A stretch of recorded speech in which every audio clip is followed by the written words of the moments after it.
time no see. Hello. Okay.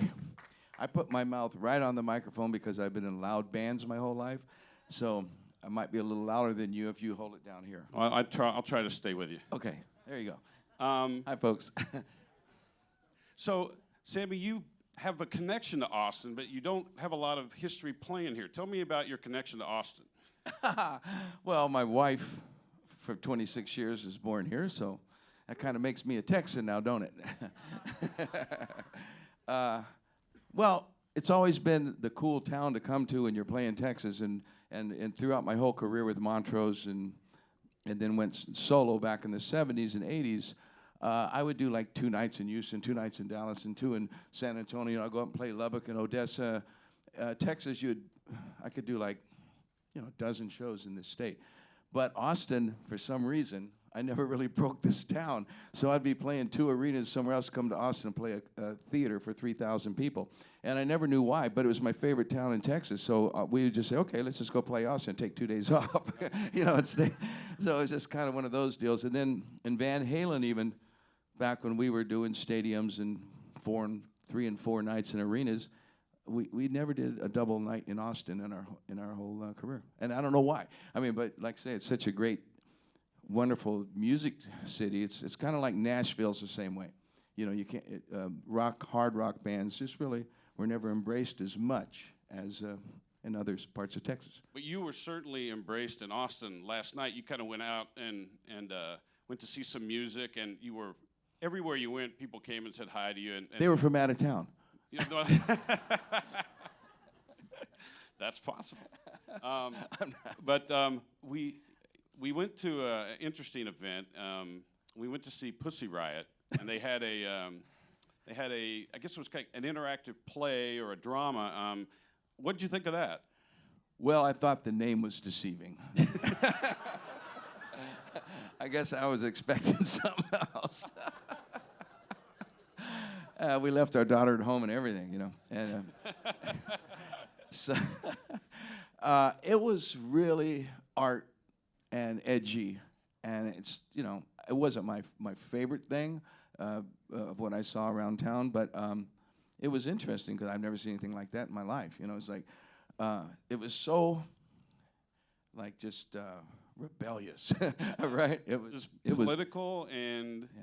And the music was different. I think we were talking backstage. It didn't really have the rhythm, an element of rhythm and blues that American music has, but it definitely had edge. Yeah, it reminded me of music that had never heard rhythm and blues. That the music itself. So it was kind of hard edge European stuff, and they basically just said verbatim what they had to say. They didn't care about a melody or a rhyme or anything like that. So it was cool. It was art and all that, but I didn't get it, and it was in Russian. So I'm sitting here going, all right. Yeah, we had to read the subtitles. You couldn't really look away or go to the restroom. You'd lose the entire flow of what was going on. But it was edgy, interesting. I like art, so that's why I wanted to go see the band for real. And you met Austin music royalty Gary Clark Jr. out last night. That was fun. Yeah, that was the highlight of the night for me. I didn't expect that. We were just hanging out, and somebody says, hey, Gary Clark's over there. I went to introduce myself, and he was drinking tequila, so we hit it off pretty good. Yeah, it was really great. I'm a big fan. He's so authentic. He's the real deal. Mm-hmm. Well, let's go back in time a bit and let people know a bit about your history. When did you know you had a passion for music? Well, probably when I was about 4 years old. I had big sisters from the 50s. They were listening to Elvis and Buddy Holly, and they were 50s people. So I listened to their music, and I could remember all the words to all the hit songs. If they'd say, "Don't be cruel," and I'd just go up with a broomstick to their friends, and I'd sing "Don't be cruel." And I'd know the lyrics, and maybe I only heard it 2 or 3 times. So I kind of had a gift for lyrics, remembering them. I've never used a teleprompter, in my life, although I'm going to use one later on this afternoon, but I'm singing somebody else's song. But so I just kind of dug it, and I just liked it. It felt good and felt natural. It's still not comfortable to me. I'm not a comfortable singer, entertainer, even though I'm more of an entertainer. You know, when I get on stage, I turn into an entertainer. But it's very uncomfortable for me, and I'm always running around backstage, a nervous wreck, you know, until I get out there. But other than that, I like it. In your creative process, did you learn to play guitar first? Did you learn to start writing songs, or which of those happened in your? Well, I started singing first because I came from a pretty poor background, so I didn't have an instrument, and I wanted to be a drummer like everybody, you know. And so my mom finally bought me a guitar, and I started playing guitar when I was 16. And that's kind of late for, you know, most people say, oh, I started when I was 1. You know? But so I always sang. I was always a singer in the band. And the crazy thing is today, still today, if I, you know, Chickenfoot, my latest band that I started with other people, it's always like, well, who's going to sing? Well, Sammy's going to sing, right? I said, but I want to play guitar. Then the guy like Joe Satriani steps up and says, oh, okay, you go ahead. I'll keep singing. Same thing in Van Halen, same thing in Montrose. I was always a guitar player that sang, and then I hook up with these monster guitar players, and I end up being the singer. So, you know, I guess that's my calling. Well, talk about how you connected with Ronnie Montrose. When, you know, and what were you doing at your career at that point? I was in a band, and I had written Bad Motor Scooter, One Thing on My Mind, I Don't Want It, and Make It Last. The first 4 songs I ever wrote in my life. And I was in a band called the Justice Brothers, and we were a soul band, and playing Tower of Power, James Brown, Wilson Pickett, Otis Redding. And I showed them my songs. They didn't want to do them. And I said, I'm going to start a new band. And I went to see Edgar Winter Band with Ronnie Montrose in San Francisco at Winterland. And I said to myself, that's the kind of guitar player I want to have. And my buddy goes, oh, this is his last show. He lives here in town. I go, what? It was really that karmic. And the next day, I got his address, went and knocked on his door. He said, you got any songs? I played him those 4 songs. We wrote, he played me Rock the Nation. We wrote Space Station No. 5. He said, I got a bass player, Bill Church. I said, I got a drummer, Denny Carmassi. And we had a band in a week, and we're signed and in the studio within a month. It was unbelievable. From nothing, from 0 to there. So it was a miracle. And what did you learn in Montrose? You want to play with friends and people you like? We didn't get along. I mean, it was like the honeymoon. Once, you know, the first week of honeymoon was fantastic. Made the first record, got out on tour, and bumped heads, man. So I got thrown out of the band because I was trying to get the other guys to side with me, you know, because Ronnie was a hard guy to get along with. I think, God rest his soul. But anyone that ever worked with Ronnie would tell you he wasn't easy to work with. So when I left that band, I said, I'm only going to play with friends. And so when I auditioned people, I would hang out with them for 3 or 4 days before I would let them in the band. And it's still like that. You know, I can't play with people I don't get along with. It hurts the music, in my opinion. It hurts the music, it hurts the performance, and it just hurts your life. And lifestyle is more important than anything to me. Well, I'm going to jump forward from my chronological plan here. But, you know, when you got with Van Halen, you know, did you know those guys before they asked you to come audition or try to join them?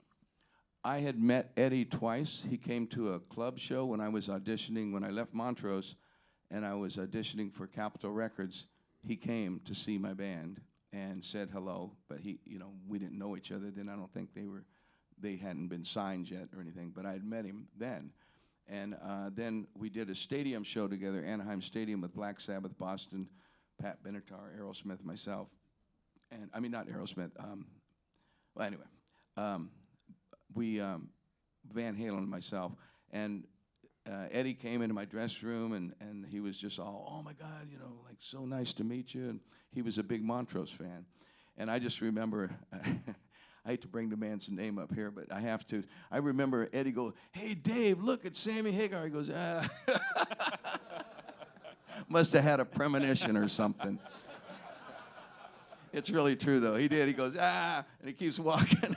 I didn't know that story. That's classic, right? So there were times you were friends with him, but at times it wasn't quite so friendly. I mean, oh no, we were friends up until the end. Like for 9 years, Eddie and I were neighbors. writers together, best friends. We rode to the studio every day back and forth. I usually have to drive him back at night because he'd be too high. We didn't want him going to bed, go to jail. I mean, so I'd bring him back. Or going to bed at your house. Yeah, I know. I'd get him back. No, he lived next door. It's very easy. But for 9 years, and then our manager, Ed Leffler, died. Most of this is in my book. And when Ed Leffler died, I realized how much he kept the band together. And when a new guy came in, and all the other guys that came in, Ed Leffler was a one-man dog. He managed Van Halen. He managed me my whole career. Then he managed Van Halen. And then when he died, it's like everybody else came in trying to divide the band and conquer. It was, and it did. It worked. Within 2 years, we were done. And I don't know if we can ever get along again because it got so bad, Well, I mean, you have publicly kind of reached out and said you'd like to mend the fence or cross the bridge or whatever. Have you heard anything from them at all? Well, everything I hear is like, hey, you're going to get a call. I'm going, okay.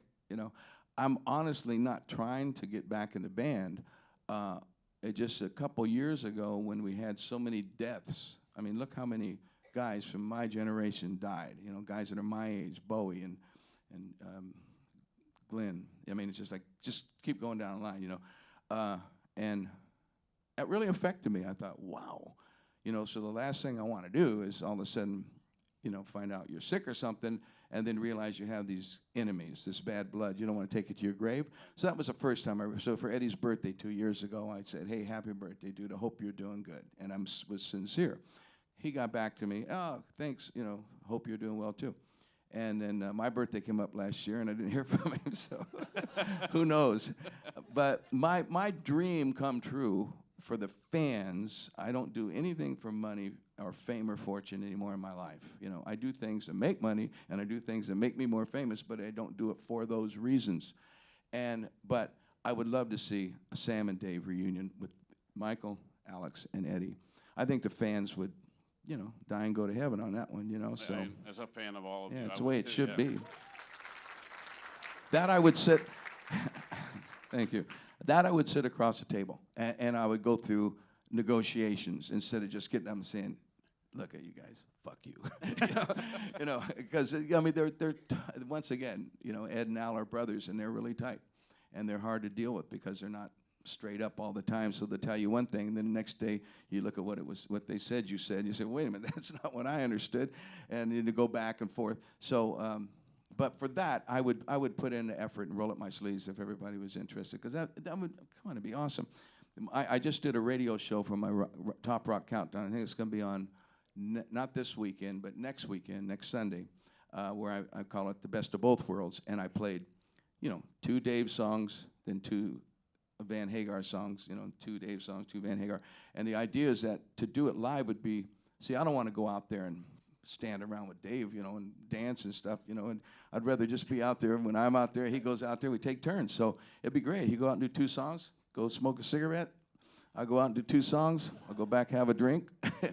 He'd go back out there, back and forth all night. It would be awesome. And if we could come out at the end, yeah, but I don't see that happening. Yeah, well, it sounds fun. I hope. Yeah, the competition of that would be great if you think about it. You get ratings. It would elevate the whole damn thing. You know what I'm saying? I mean, Ed, Al, and Mike just play as hard as you can all the time, whatever. But Dave and I'd be like, he'd finish with like Panama into Running with the Devil, and I'll be going, damn, I got to step it up, And so, vice versa. I think it would be cause for some good entertainment. Awesome. I'm up for it. All right. So let's talk about some of the songs you wrote before then.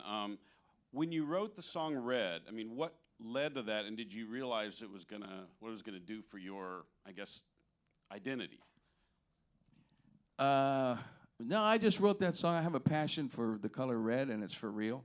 And I was into numerology and colors and astrology and all these different things at that time. And so I figured out that red, R-E-D, it comes out to a 9. So I was a 9. I'm a 9 guy, and I'm a red guy. So I thought red 9, that's me. So that red's my number, red's my color, red's a mother, So that's where the song came from. And when I discovered all that, I got excited, and so I wrote a song about it. And to become the Red Rocker, that was given to me. I mean, I was walking down the street, And some guy stops me with an article that said the Red Rocker played so-and-so place. And I went, wow. In the newspaper, guy called me Red Rocker. I said, will you sign it? I said, yeah. He said, will you sign it to Red Rocker? Sure, Red Rocker. And then, it just seemed to start building. I'd be walking down, somebody said, Red Rocker, hey, I guess that's me, So I kind of accepted it. Gotcha. And I'm okay with it. I know you're a car aficionado. I want to know about, at this point, can you drive 55 yet? Well, I like to drive fast, and the kind of cars I have are fast, so it kind of makes it easier for me to to get in trouble. But since I wrote "I Can't Drive 55" in 1984, I've only had like 1 or 2 tickets, and I mean I've been pulled over 100 times, easy. And I'm not bragging, but I mean it's like it's amazing, and what that song did. That song more than any other song has been used for things, and I just get it. I Can't Drive 55. It's like more than Red, more than any Van Halen song, even more than Right Now, which was a highly licensed song. 55 is like. It's crazy. It's just the never-ending, wonderful thing. Well, I know most of the cars you have, you wouldn't even want to. You'd be in trouble if you tried to drive them 55 because it just wouldn't feel right, right? Well, like the song says, I can't get my car out of second gear. You know what I mean? It's like especially nowadays, it's so crazy because cars are so much safer now. Like to drive one of my exotic cars at 120 miles an hour, I swear, is safer than some old car from the 50s going 40 miles an hour down the road. I can stop quicker, I can move faster, I can do this. But it's, the law is the law. So, is there a favorite car of your collection? Yeah, probably the car I could never sell is the I Can't Drive 55 car, the 512 Boxer. I bought it new. It was my first really brand new exotic, expensive Ferrari. And it's just a great car. I mean, Eric Clapton has one just like it, and he says the same thing. He goes, I don't know, I've heard him talk about that car, that it's something special. It's really was like the first race car that was kind of, you could drive on the street because it was the world's fastest car at the time. And it's special. It sounds special, feels special, it looks good. Yeah, I like it. 512 Boxer, it's called. Gotcha. I'll go out and get one when we're done too. They're more expensive now than they used to be. You mind if I take my jacket? Yeah, it's warm up here, isn't it? You built a career, of gold and platinum selling albums. I'm sure there's some musicians out there that would take some advice from you. What would you tell them? Wow. One of the reasons I came here and wanted to come here and do this and all this stuff is because I really wanted to see what's going on out there. What music is out there, because it's so difficult. It's hard to get a record company behind you. Record companies were so important during my era because they would pay for you to go out on the road, and they'd put you on tour with a big band opening for 14,000 people every night, and you really had a shot at exposure, and they would get your songs played on the radio and make a video for MTV, all those things. It seems like that's kind of not there anymore. But there's other avenues. There's YouTube. But to pack up and go on tour, I don't know how a band could do it the way we used to do it anyway, with trucks full of gear and this big giant production and stuff, roadies. I don't see how a band could afford to do it unless you're making a lot of money. So it's pretty difficult to do it the way I did it. But I would say social media is your avenue right now. But the problem is you got to use such a crazy-ass gimmick, to get noticed amongst all the other things that sometimes it's not really flattering to your career. We've had some of the biggest hits of all time by some strange songs and some strange video, and then you never heard a person again, So it's, I don't know. Getting a platinum album nowadays is rough. Whether like 3 or 4 last year's million sellers, it's like, man. Nile Rodgers spoke here yesterday, and he said Spotify sent him a message and said, you're up to $3 billion now. And then he joked and said, so I guess that means I'm getting a royalty check for $25 in the mail sometimes. Yeah. But he did say, and I think, your work ethic and the way you've spoken here today is, he said he wasn't really doing it for the money. He was doing it to touch the 3 billion souls. Well, I don't even really, on a musical level anymore, I don't try to do anything. Like with The Circle is my touring band right now, because if I love to play live. You know, it's like, to me, that's kind of where I started. It's where I want to do for my whole life, be able to play live. It's special. So I have a band now with Jason Bonham from the Led Zeppelin family, you know, and Michael Anthony and myself and Van Halen and Chickenfoot, and Vic Johnson, my guitar player from the Wabos, and now so we play Montrose, you know, Sammy solo, Van Halen, a little bit of Led Zeppelin, a Chickenfoot song. I mean, that's a dream set list for me. I get to go out and have the most fun on the planet, you know. So that's my touring thing, and just to be able to play. But to make music, I like Chickenfoot, and we just go out and we just make music. We don't even consider what the pulse is out there, or what people are buying, or what they want us to do, or trying to get a hit, you know.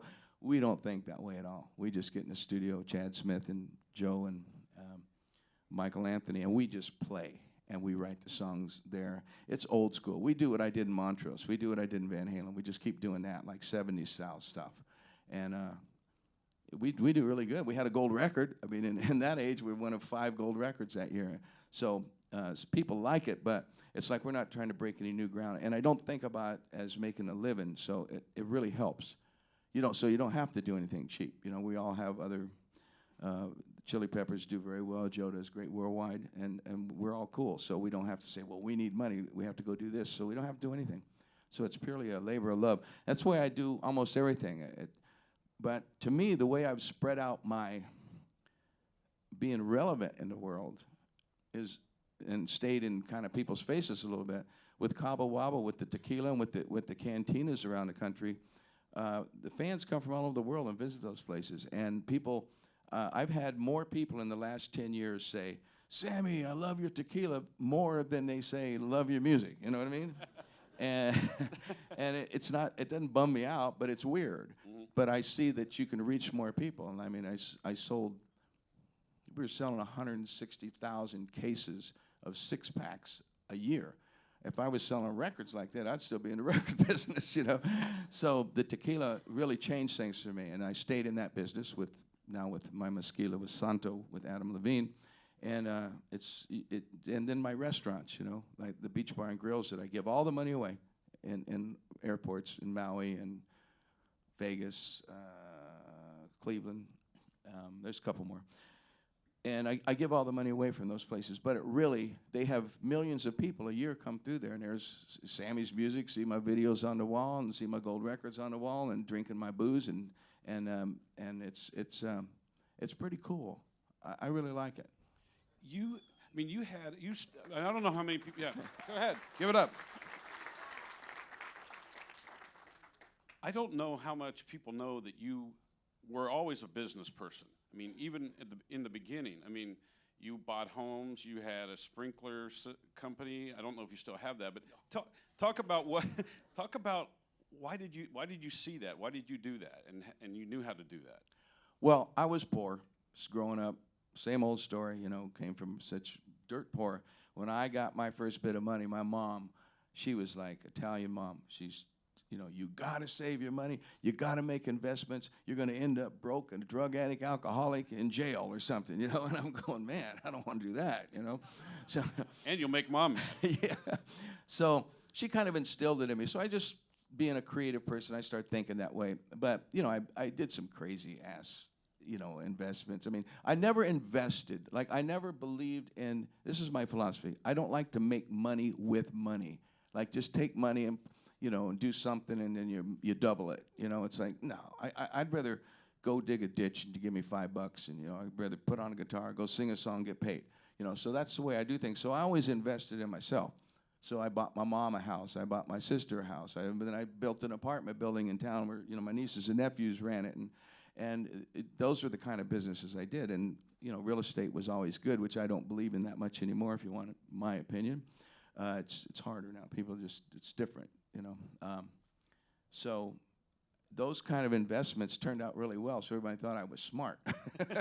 But I'm not sure I'm that smart, you know. I'm a pretty lucky guy, and I surround myself with good people. So, you know, building the Cabo Wabo in Cabo, it was not a business deal. It was strictly passion. I'm down there. I bought a house in 81, 82. I'm sitting there, the dirt roads, you know, no TVs, no nothing. I go, man, I should build a little tequila bar, you know, where my friends can come and we can play music and I can write songs and keep my voice in shape and don't have to go home to do it. And I did it.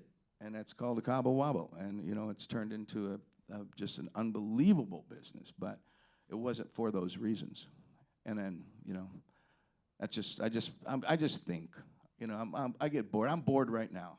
You know, I've been up here too damn long. I'm telling you. Well, I don't think you're boring anybody else, but well, talk about how you got the Mezquila idea and met up with Adam Levine. How did that happen?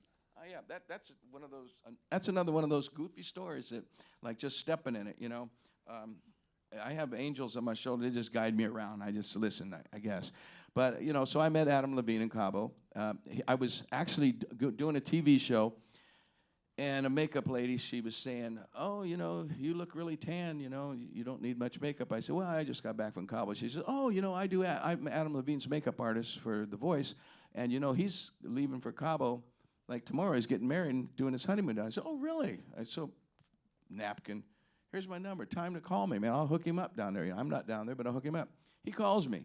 Dude, man, what should I do? And I'm saying, hey, you know, go to the Cabo Wabo. Here's Jorge's number, you know. So I got him all hooked up. He goes fishing. He does all these great things, has a blast. Gets back, thanks me, and then he says, next time you go down there, give me a call, you know. So I gave him a call. So I'm going to Cabo. He shows up. We start hanging out, and we're drinking tequila. He loves tequila. He's a tequila guy. And then he starts talking about mezcal. I'm going, I don't like mezcal. It's too smoky for me, you know, and my partners were saying, hey, let's get back in the tequila business. But I didn't want to make tequila again because Cabo Wabo is my baby. It'd be like, well, how can I tell people like you, no, now you're going to drink this tequila, right? And you can't drink Cabo Wabo anymore, you know. So I just felt it was just kind of funny because Cabo Wabo tequila is still great, you know. So I was going to make mezcal, and then I drinking mezcal with Adam. I said, man, this stuff feel like I'd smoked a cigar, you know, after you drink about 3 shots of it. So I wasn't big on it. So we started blending it. I said, let's blend it. My partner, Marco, said, let's do a hybrid. Yeah, it's never been done. Perfect. And we sent these guys down and tasted the tequila first, tasted the mezcal by itself. We found 2 that we liked, you know, brand new ones that we invented. And then we said, okay, let's blend that. And, you know, so the chemists kept blending it. What do you think of this? It's too smoky. It's not smoky enough. And we found this thing. And we were calling it Santo from the beginning. And Adam says, I want to be a partner. I said, okay, you know, let's do it. It was like totally, you know, no business involved, right? And say, okay, here, we're doing it. You know, here's how much money we need. You give me your money, and here's my money. And we did it. And next thing, I woke up in the middle of the night, and I said, Mezquila. In my head, you know, I said, there's a name, just like Cabo Wabo. And I said, oh, God, that's the worst name in the world. But you kind of remember it. You know? So Mezquila came out, and all the Mexican side of the guys, oh, it's taboo, you know, like it's either mezcal or tequila, you know, they hold it really close to their heart. So we convinced them to let us do it, and we did it, and it's out, and it's, we just delivered 2,000 cases to Texas, and we're just going state by state, and so look for it in your, I don't know if it's... Well, it's hard to find. I mean, it's brand new stuff, but look, you know, I already got the tattoo, so it's a done deal. There's a bottle. Look, she's got a bottle. Where'd you find it? Oh. Uh-oh. There you go. I've never been anywhere where she hasn't been, by the way. So. Adam Levine had you on The Voice last year. You know, a lot of musicians kind of are poo-poo The Voice. I mean, what's your thought about that as a reality show and a way for singers to get, you know, to move up in the world? Hey, after doing it, I have 100 times more respect. I thought it was a great show to begin with, but after I did it, I realized it's totally real. There is no contrived. They don't say that person is going to win or you have to say this to that person. Man, I did it for 3 days, and they worked me like 12 hours a day. It was rough. Yeah, I feel sorry for Adam now. Now he's like, every time I see him, I buy him a drink. You know, they work you hard on TV, you know. So, but it's really real. And what I think is great about it is, unlike some of the other earlier shows like that, this is really about singers. And being a singer, it's a strange thing, you know, to stand up and sing in front of people. It's difficult. It's embarrassing. I'm still embarrassed to stand up and sing, I swear, you know, but I do it. But, you know, and I like it once I'm into it, but it's embarrassing. And you can have so many things go wrong. It's not like a guitar, nothing else. So people calling it The Voice and seeing these young people work so hard and come in there and do the work, and then they show up the next day, like when I was a mentor, and these kids would they come in rough, saying, whoo, and look at Adam, say, man, these guys, man, how are you going to get this happen? And he's going, don't worry, man, they'll do the work. So we give them coach advice. They come back the next day, and you go, wow. And then the next day, and you go, whoa, they're polished and ready. You know, seeing people do that and all that, it's a good thing. It's a great show. I really believe that it's one of the ways to make it now. Everyone says you got to go to the garage, right, and start over the way I did it, and the way, you know, Metallica and all these people do it, you know. Well, that's a thing of the past, you know. It's like you're not necessarily going to get to go out on the road, like I said before. So if you can get that kind of exposure, and if you're good enough to win and make all the steps, you're going to get a lot of exposure. I don't think it hurts anything. I think it can only make life easier if you really have it. Good. Yeah. You have your own TV show. It's just started its second season. Why did you decide to do that? Like I said, I get bored, and I think, what do I want to do? You know, I got offered a bunch of TV shows, and someone wanted to do a reality show with my family, my kids and everything. And so we did a pilot. I said, oh, I'm interested. So we did a pilot, and I saw it, and I'm going, it was really great and really funny and cool. But then I said, well, what are we going to go from here? And they said, well, we'll create drama, don't worry. I said, well, how are we going to create? So they said, we'll create. I said, oh, no. You're going to create drama in my family? Break my family up? You know, whoa. So I pulled out. And then what happened is I went and got my beak wet, you know, talking about doing TV, and I got excited.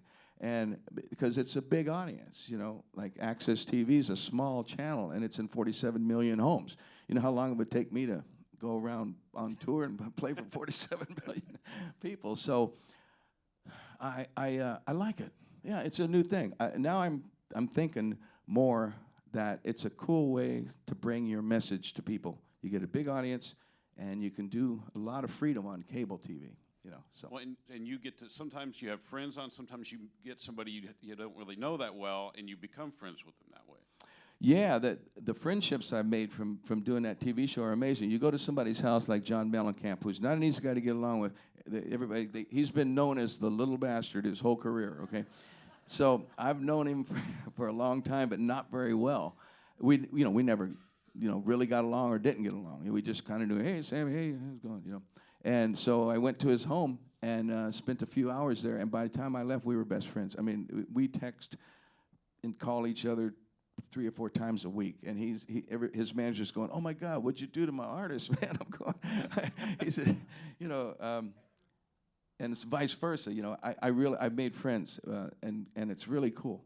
That's one of my favorite things about the show. And the other thing is stretching out with a guy like, I'm leaving here and I'm going to go do Daryl from Run DMC, and we're going to do my show. And I just met him for the first time, and I'm like going, damn, I'm nervous. I said, I don't know how to rap. I don't know nothing. And we always do a performance, so now I got to do a performance. So, yeah. So they'll be on TV later this year. So make it's the second to the last show, so it'll be later on in the year. I want to get to questions and answers, so people can start queuing up if you want. But there's a couple things you got going on soon. I want to make sure people know about. You're going to have your benefit again. And when is that, and what can you tell us about that? Well, Acoustic for a Cure is a thing I have. My wife and I started a foundation about 7 years ago, and that's what we give all the money from our restaurants away through the Hagar Family Foundation. And I found out that it's harder to give money away for me than it is to make it, because there's so many organizations out there that don't use the money properly, and I don't know who exactly they are, but I've run into a couple, and I've had some bad experiences, and if nothing makes you more sick when you give somebody a big old check and you find out nothing happened with it. That to me is, that's against the law. You know, that's wrong. So, so I started my own little not organization. We don't take money. I don't ask people to send me money or don't try to send money to things. You want to find your charity. I recommend you do it in your backyard, somewhere in your local community, because that's the easiest way to do it. You start sending money too far to other countries, you can't keep an eye on it. So in your backyard, you can run into the person or you can run into the people that say, oh, thank you so much, and here's what it did. I'm a firm believer in local. So I started this charity for a lady that's doing brain tumor work for infants that are born with brain tumors that need radiation immediately. Once you've had radiation on things like this, you very seldom live more than 3 or 4 or 5 years. So she's got this thing where she's getting kids that are 14.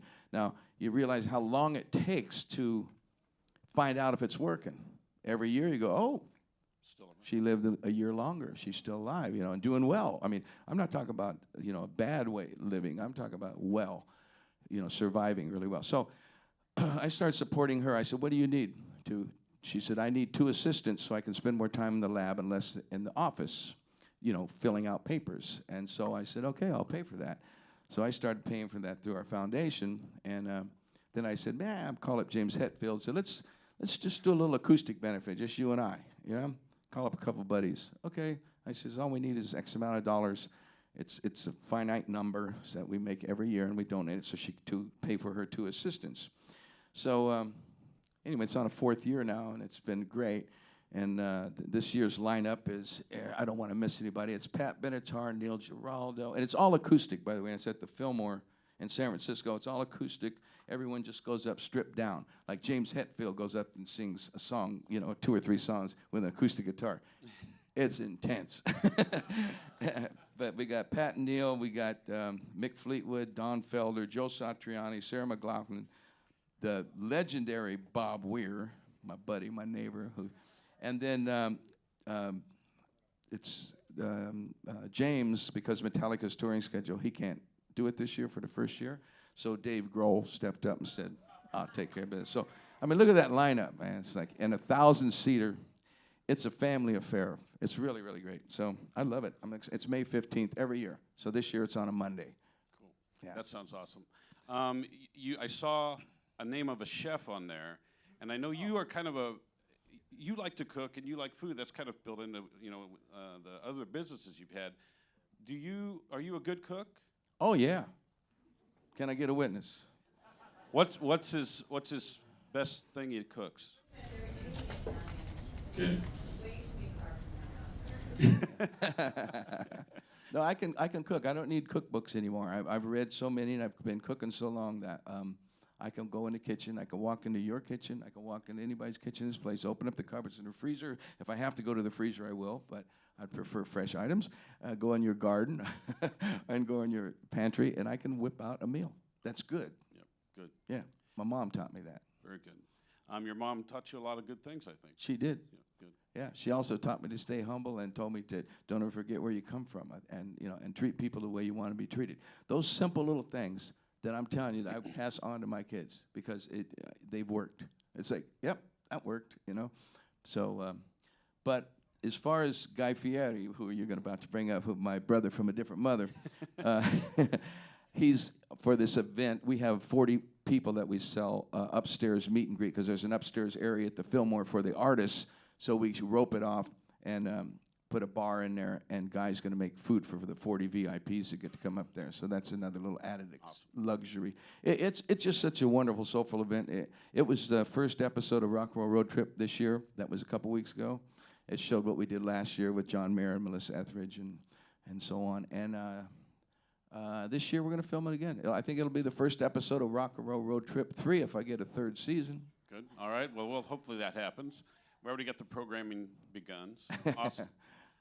And the Circle's going on tour. You're going to do how many dates and where are you going to go this year? Well, I haven't been on tour, like real tour, in 5 or 6 years. I just go out and play a weekend to keep my band alive and so that they can survive, because I don't want to lose my band. So we go out and play a weekend or so, keeps me happy, and then we go home. But it's hard for me because I'm always getting in shape. I'm always saying, oh, man, I got to go to the studio. Oh, I got to go sing today. Oh, I got to go practice. You know, because a month goes by and you lose, you know, at my age, you lose pretty fast. My voice doesn't hold up as well. So I have to keep it in shape. So I figure I'm working more by not going out on tour. So we're going to go do 20 shows in June. And these are big, or these are like No, football? amphitheaters and okay. the summer shows. You know, that's Sammy style. You know, I like to be outside in a pair of shorts and tennis shoes or no shoes. Yeah, excuse me. Sorry about those tennis shoes. No shoes. I can't see very well out there. Do we have anybody lined up for questions, or if you just want to yell it out, just yell it to me and I'll listen. See if we can hear. Hi. Hi. I want to, I hear you're a fan of mariachi music. Mariachi? Mariachi music? Are you kidding me? The most magical music. When the first time I went to Cabo, the thing that put the hook in me was I went downtown to make a phone call because I was staying at a place called the Twin Dolphins, and they didn't have any phones down there, but they had a phone company downtown. You went and paid money to call. So I went into town to make a phone call, and somebody said, hey, let's stick around, let's walk around town, see a little bit, and have a little lunch. And I got a little buzz on with some tequila. I'm sitting there at a guy's barbecuing some shrimp on a grill, and a mariachi band comes up, and the smells and the sounds and the hot air and I just thought I died and went to heaven. I found my paradise, and that's true. The mariachi band, the music is what really brought it all together for me. It's so romantic and so happy and just, oh, I love it. Well, I appreciate that you're a fan. I'm a big fan of yours. Big fan of watching the Montrose. Wow. Never had a record till we were little. And do you do any work for the kids? You know, like, how do you feel about after school music after school programs? Oh, I do a lot of music stuff. You know, I buy kids instruments. I sponsor Little Kids Rock. I don't sponsor, but I mean, I contribute to that every year. I do a lot of school stuff, and when I do what we do with our schools, a lot of it's to do with the arts programs, which has to do with music. You know, music, I think, without, you know, in school, geez, if, you know, musical instruments and you can't own one, you'll want to go to school so you can play sax every day or do the drums, you know. It's really important, the arts, and for me, music, of course. So. I appreciate that. I'm going to let you know my daughter plays after school programs 25 after 9. She gave on the side, got a brand new car. Thank you. She doesn't speak Spanish. Okay, but she grew up listening to Montrose. Right on. I love. Hagar, you know, that Halen, Oh, well, thank you. Great question. I think I need to thank you more than you need to thank me.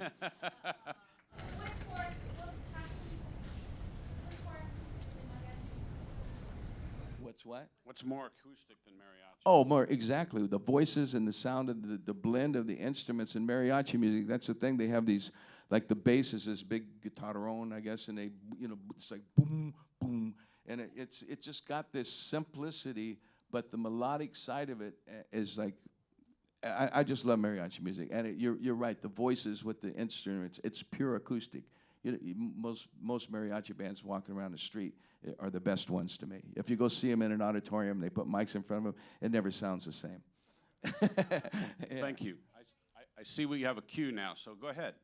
Hi, Sammy. I just want to say I love your show, Rock and Roll Road Trip. And a few years ago, I was watching a television show, and I think it was called Celebrity Ghost Encounters. Do you remember doing that? Of course I did. I don't know about this one.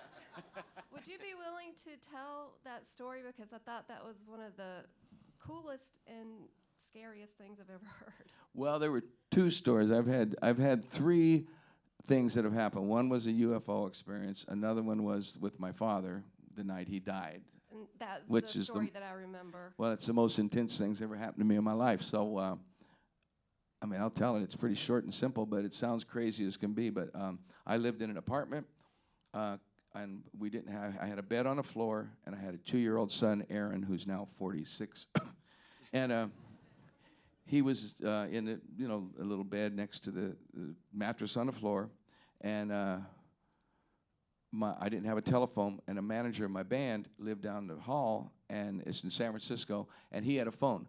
So all of a sudden, I'm laying in bed, I'm dreaming that my dad comes to my door. My dad was an alcoholic. He was in the streets now. Nobody had seen him for a long time. He was just totally like homeless.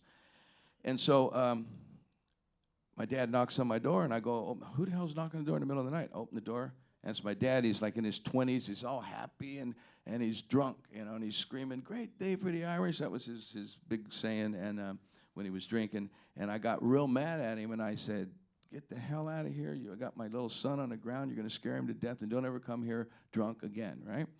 I went and go back to bed. My ex-wife, who was there, said, this is all in a dream. She goes, what was that? I said, it was my dad, And I said, and I went back to sleep. This is it, all dreaming. And it was exactly like it was. And somebody knocks on the door, and I got up. I thought it was him again. Was pissed off, opened the door, and it was my manager. My goosebumps on my arms and legs. And he goes, your sister's on the phone, 4 o'clock in the morning.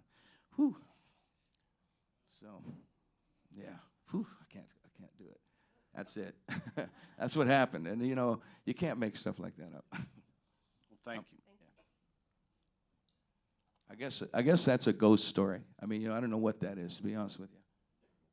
Go ahead.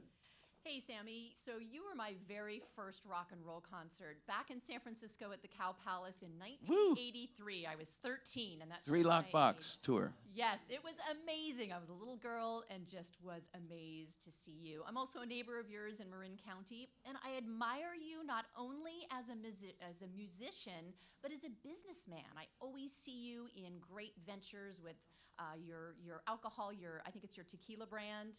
And I want to ask you, over your many years as a performer and a businessman, what's been your number one takeaway in your business dealings that you can share with all of us in our careers? What's been the number one thing that you really feel has led to your great success? Well, I think Cabo Wabo was the miracle in my life. That, being in Montrose and then someday, in Van Halen, those are all lucky things that happened, in my musical career. But when I discovered that and built a cantina in the middle of nowhere in Mexico with dirt roads, no telephones. I mean, we did not have telephones when I built the Cabo Wabo. There's no fax, no telephone, no satellite, no nothing. And I'm building this, $300,000 nightclub, or cantina that, my accountant quit. My manager was going to kill me. It was just the craziest idea ever, and it really worked. I mean, it had 3 rough years, and then it just exploded, and leading to a tequila company that's, like I said, life-changing money I never dreamed of. That's the dream I never dreamt. I dreamt about being, the rock star and the musician and all that, but I never dreamt that dream. And for it to have come true, I think it's the biggest life changer I had. From that point on, I don't have to do anything. Everything I do from that day on, since Cabo Wabo exploded, before I sold it, I didn't have to do anything. And so that freedom has made me who I really am. Like my last CD was a compilation of a bunch of songs that I wrote during that period when all that was happening, and it's the lifestyle songs, and I call it "This Is Sammy Hagar" because it's really who I am. It's not like I wasn't that guy in the 70s. I was that guy, but I hadn't blossomed. And so the person that I am now, it's like I make decisions based on purely the right stuff for me and for my life and for my family and for my friends. So it's a life changer. So that's the biggest thing ever. Yeah. Thanks. See you in Marin. Being a petrol head, what do you think of the Tesla cars? Have you driven one of them? My wife drives a Tesla. I don't. Oh. No, it's a game changer. I will say something about that car. And that car, he wanted one. I would go, really? And once I drove it, it's like, wow. You mean I don't have to look at the gas tank. I mean, you don't have to change oil. You don't have to, it's like if it breaks down, you call them on your cell phone and they fix it over the phone. You hold it up to the dash and it takes off again. It's the future. So a guy once told me, he said, your Ferraris are like horses. In the old days, you used to drive them to town and pick up your groceries and stuff in a wagon, and that's what horses, they were a form of transportation. He said, now you keep your cars in the garage, you keep your horses in a corral, you go see them on weekends, you ride them around a corral, and electric cars of the future. And well, certainly alternative energy. And I'm all for it. A car hauls ass, don't get me wrong. It just don't make any noise. It freaks me out. Thanks. Good question. We got 3 minutes, so make them as fast as you can. I'm the guilty one here. No, You're talking so much, Sammy. Sammy, super stoked to say hi to you, Van Halen fan forever. Like, I just think like it must be so great to just kind of know inherently that you ignite people around you just by being you. Sort of like when my buddy and I were in our hotel room and we were looking at going to see you today, we started going like, dream another dream. Like we started walking, like we were all stoked about just inherently, just by way of like, we're gonna go see him in like a few hours, and we started singing all the songs. And like, That's awesome. and so Yeah. my question is, like when you look at your own set list sometimes, like what are some of the songs that still kind of ignite you that are your own, you know, like there's gotta be some that like you still kind of get a feeling about, right? Like, Yeah, there are. You know, that's a real hard question. I changed my set list. I told him before we came out here, I told Mike, I said, I know you got your first answer, and I hope you have the closer, because I'm going to fill out in between. That's the way I do my set. I have an opening song and an ending song. And it's the way, especially with the wabos. And I would pick from 65, 70 songs. In my set list, if you see it in my dressing room, before we go on stage, I got about 70, 80 songs on a big old thing on my wall, and I'm checking them, and then I say, let's do this one instead. But with the circle, we stick to the set list pretty much, because it's really about the hits. But with the wabos, it was just, man, gunslinging. So, yeah, depends on what mood I'm in, you know? Dreams is always a tough one to sing, so I put it in acoustically and put it in a real low key, and now it's a keeper. thanks, man. Good question. Sammy, can you tell us about your UFO experience?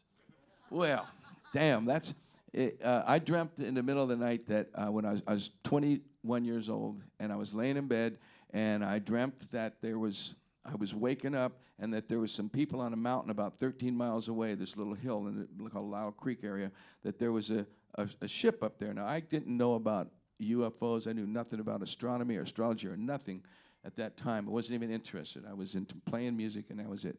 And I dreamt that they were like had a remotely had a wire into me, and that they were saying in their own language, like telepathy, well, he's waking up. There are two little guys. And I could see him because I was connected to him. And they said, he's waking up, we got to go. And they shouted out this weird numerological number system that's not from our system. It's like, went boom. And I woke up, and my room was white. I mean, I couldn't see walls, could see nothing. And I couldn't move for about 10 seconds. And then, bam, it just was black. And I was sweating, and freaked me out. I mean, you know. And from that point on, I became interested in astronomy and astrology and UFOs, and I become a fanatic, and I've written songs about it. And my publishing companies have been the Nine Music, which is supposed to be the ninth dimension where they come from, and the Big Bang Music is the name of my first publishing company. Blah blah blah. So, but it was wicked. That was amazing. Thank you. Yeah. I think we can get one more if we go fast. Mine is very quick.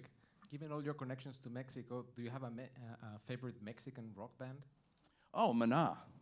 Absolutely, Maná. Really? I think Maná is so good.